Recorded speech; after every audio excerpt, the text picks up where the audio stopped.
This is classification of the investigative report, which is used as a way of determining if the officer is working on his case or not. Again, this classification of investigative report, which is used as a way of determining if the officer is working on his case or not. A, spot report. B, progress report. C, basic report. D, final report. Kung mga common sense lang to eh. Pag isipin mo lang eh. The answer is letter B, progress report. No? From the word itself, progress, dapat may progress, merong follow-up, di ba? So, yung salita kasing basic report, parehas lang yan dun sa informal report.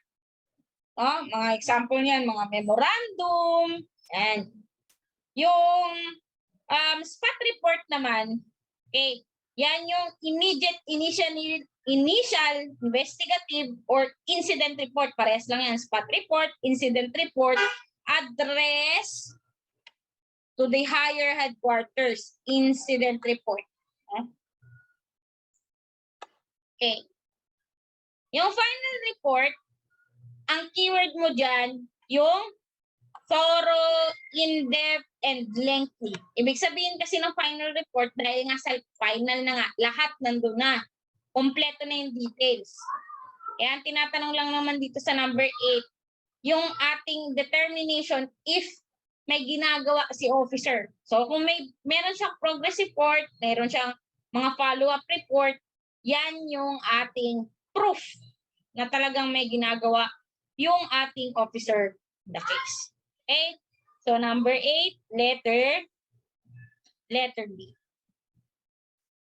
9. Your investigator investigates an alleged robbery with homicide is perpetrated by an unknown suspect.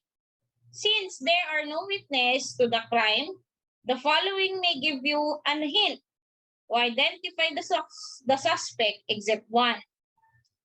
A, motive and opportunity. Okay. B, declaration and acts indicative of guilt, preparation for the commission of the crime, and possession of the fruits of a crime of the perpetrator. C, modus operandi, associative evidence and criminal potentiality. And D, knowledge, tools, and facilities that could easily be adopted by criminal use by the suspect. What is the answer? Unknown daw ang suspect natin. Unknown. Okay. Ano lang dito ang hindi natin pwedeng gamitin na pamamaraan para malaman kung sino yung gumawa ng crime? Letter? Sige nga, common sense. Unknown ang suspect. Letter?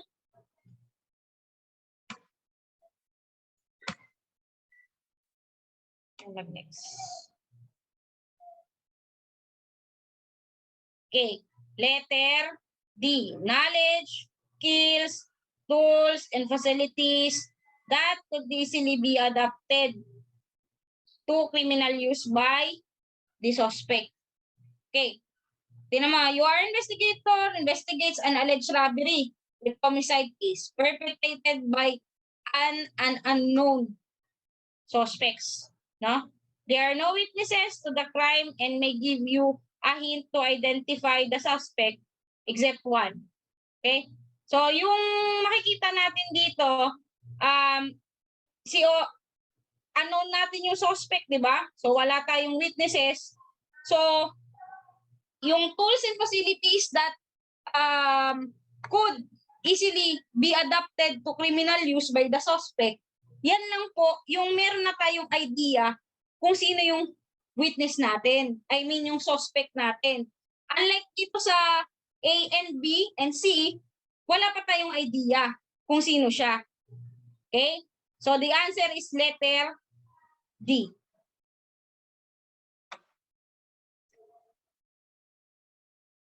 Okay, 10.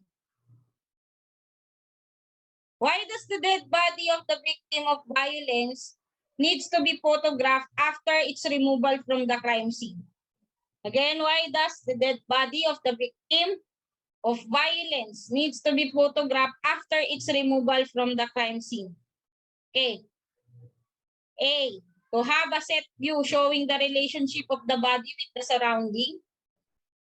B, to identify the victim and have a close-up picture of the wounds.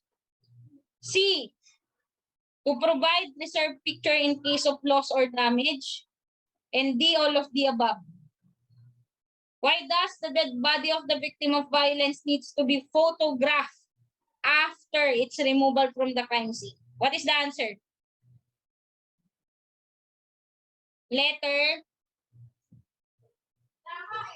Okay, letter B. Bakit tingnan nyo yung question kasi, why does the dead body of the victim of violence needs to be photographed after its removal from the crime scene? Ibig sabihin, pre, kung after its removal, pagtanggal mo daw ng katawan sa crime scene, bakit kailangan mo pa rin picturan? So, yung A, hindi na siya applicable kasi tinan mo, to have a set of view of showing the relationship of the body with the surrounding. Ibig sabihin, kung ang pinupunto niya, nung nandun pa sa crime scene yung katawan, ang tanong dito, after, no? After, tinanggal mo na yung body, bakit kailangan pa rin picturan? Bakit kailangan mo pa rin kuhanan ng photograph? So, hindi na to applicable. Hindi na natin makikita yung relationship ng katawan doon sa surrounding dahil wala naman na yung katawan doon sa crime scene. Ayan Okay. C, to provide reserved picture in case of loss. This is very general. Diba? So, ang tatanungin mo lang sa sarili mo, what is the best answer? Yung B or C ba? Siyempre, B. Ang tanong pa dito nakalagay, victim of violence. So, pag may victim of violence, kailangan mong picturean or i-photograph yung ating mga tinatawag na defense wounds. So, kailangan mo ng close-up picture. Okay? So, for number 10, letter B, even though pakiramdam natin lahat ito ay tama, all of the above answer, meron po kasi siyang tricky part, no? Nakalagay dyan after. Pero kung ang nilagay kasi dyan before its removal to the crime scene, ang sagot all of the above. Kaso after yung ginamit niya, pagkatapos daw tanggalin ang katawan doon sa pinangyarihan ng krimen. Okay? So, ang reason nun, bakit ginagawa? Because we want to have a close-up picture of the wounds. Letter B. Okay? 11. Which of the following must be done to maintain the physical integrity of evidence? Again, 11. Which of the following must be done to maintain the physical integrity of evidence? A. Evidence must be photographed and B. Evidence must be properly documented. C. Maintain its chain of custody. And D. Identify, tag, and seal the evidence. Saan dito yung maintaining physical integrity? Kasi meron din tayong legal integrity. Okay. For number 11, the answer is letter C. Maintain its chain of custody. Yung letter D natin, ginagawa natin yan, yung identify, tag, seal the evidence for its legal integrity. Okay, Yan pag physical integrity, chain of custody. Pag legal integrity, identify, tag, seal of evidence. 11C. Question number 12. Jesse was invited by the NBI operatives to answer questions pertinent to the murder case investigated. After the questioning at the NBI headquarters, however, he was held for further questioning and considered him as a suspect already. Person who can visit him are as follows, except A. Lovers, friends, and countrymen. Okay? B. Immediate member of his family. C. Any medical doctor, priest, or religious minister. D. Personnel of the CHR. Answer. O, tingnan mo dito lahat daw yan pwedeng bisitahin siya except letter A. Siyempre nga naman nakalagay ng love. Alam nga naman countrymen mo, pupuntahan ka pa sa sa kulungan. Okay, so alanganin. So number 12, alpha.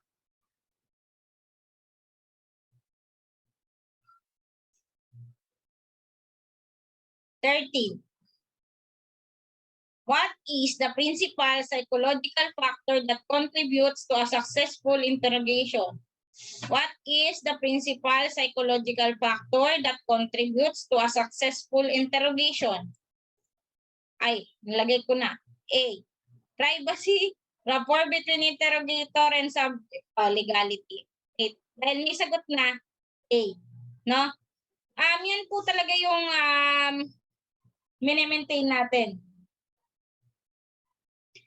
Gusto natin ng privacy. Kaya nga, merong interrogation room, no, na nire-require pa. Dahil gusto natin maging confidential at ng pinag-uusapan ng nag-iimbestiga ng interrogator natin. Okay? Para mas umamin yung suspect, di ba? So, number 13, alpha. Okay, how about this one? 14. Statement number 1 is the systematic procedure for verbal description of a person after a short period of visual observation is termed portrait parley.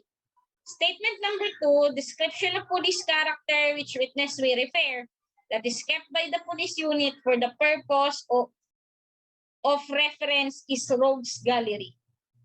A. Statement number 1 is correct while statement number 2 is incorrect.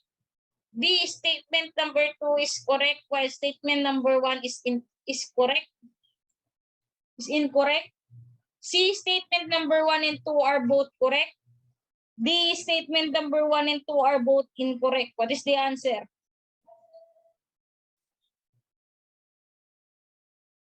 The answer is letter C. Very good. No, parehas yung tama. Portrait parley, yung verbal description. Okay? Visual observation, portrait parley yan. No? Yung ating statement number 2, tama din yan. No? Yung rogues gallery, yan yung nasa police unit na makikita natin na may mga photos and description ng mga past criminals and wanted person. Di ba? So, 14, Charlie. Okay. So, ang eyewitness, no, is an evidence based on personal knowledge and observation that if true proves a fact without inference or presumption. Okay, method of identification natin, vertical description, yan yung tinatawag din natin na portrait parley. Photographic files, yan yung rogues gallery, other term for rogues gallery. Artist sketch or composite criminal illustration, yung tinatawag din nating cartographic sketch, and general photograph. Okay? Methods of identification. Ito yung kanina, no? Ang ability to observe, prevailing condition of visibility, and lapse of time. Okay. Sa procedure in identification of eyewitness, may tinatawag tayong physical line-up at physical show-up.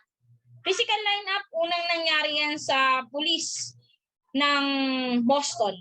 Okay, in 1852. Okay, balik tayo. Pinagkaiba nila, si physical line-up, nangyayari yan kapag marami yung ating suspect. For example, 7 to 10 person. Nanakawan ka, may tumakbo, tapos ang description mo, naka-blue yung tumakbo. Tapos dinala lahat sa police station, lahat ng nahuli nilang naka-blue. Oh, dahil madami yon at ma-minimize yung ating suspect, magtuturo ko ngayon kung sino yung possible na gumawa ng crime. Kaya line up. Yung physical show up, only one is shown to the witness. Okay. Usually at the scene of the crime and made immediately after the arrest of the suspect. For example, may nangyaring crime scene, tumakbo yung gumawa ng krimen. Ngayon, dinala sa'yo sa police station para